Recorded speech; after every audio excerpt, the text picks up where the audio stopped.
Jim, this question was sent via the Cult of Cornette Facebook group by Christopher Bennett.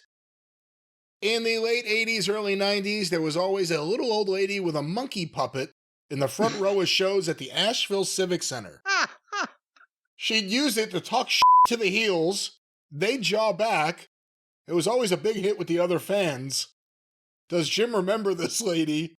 And if so, any stories?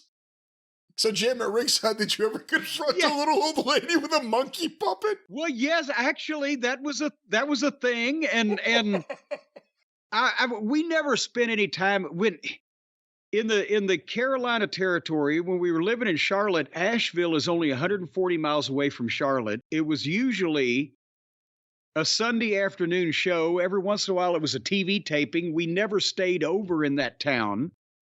And never really, got to know any of the fans on a personal basis.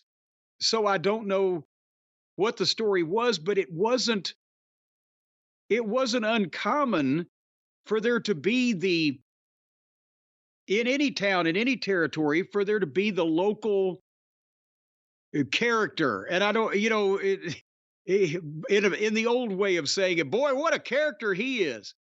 Remember, they had the twin old ladies in Kansas City, Murdy and Gertie Height, that were identical twins, and they lived to be like in their 80s. They sat ringside every week. And there was Bouncin' Beulah in Knoxville, that is famous for that clip that's on Twitter ever so often where she's leaning over the rail trying to swipe at Hulk Hogan at a WCW taping. But Beulah was there, Beulah Boshier.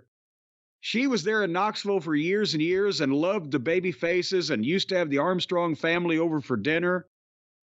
The chicken lady in L.A., there was a fan who had a chicken.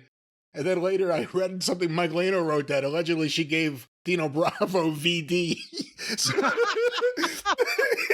all I can think about now. And I'm like, well, at least it wasn't the bird flu. That can't be true. Can it be possibly true? I don't know. Of course it can. Absolutely it can. And I mean, but that's, there were local character, when I was a kid at the Louisville Gardens, not only was their old grandpa who was there every week for so many years, I mean, decades, that one week he actually wasn't there because this was in the 90s. He wasn't there because of some medical procedure he had undergone, and they had to have the ring announcer announce he was okay and he'd be back next week because so many people were asking. And there was this woman, I don't know how old she was. She looked like she defied time. And she had round glasses that were as thick as, you couldn't imagine somebody could see through glass that thick.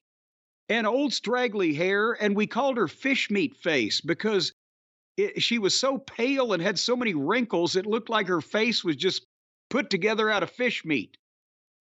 And she had a voice, and the only words you could understand were the cuss words. Motherfucker, son of a bitch, God damn you.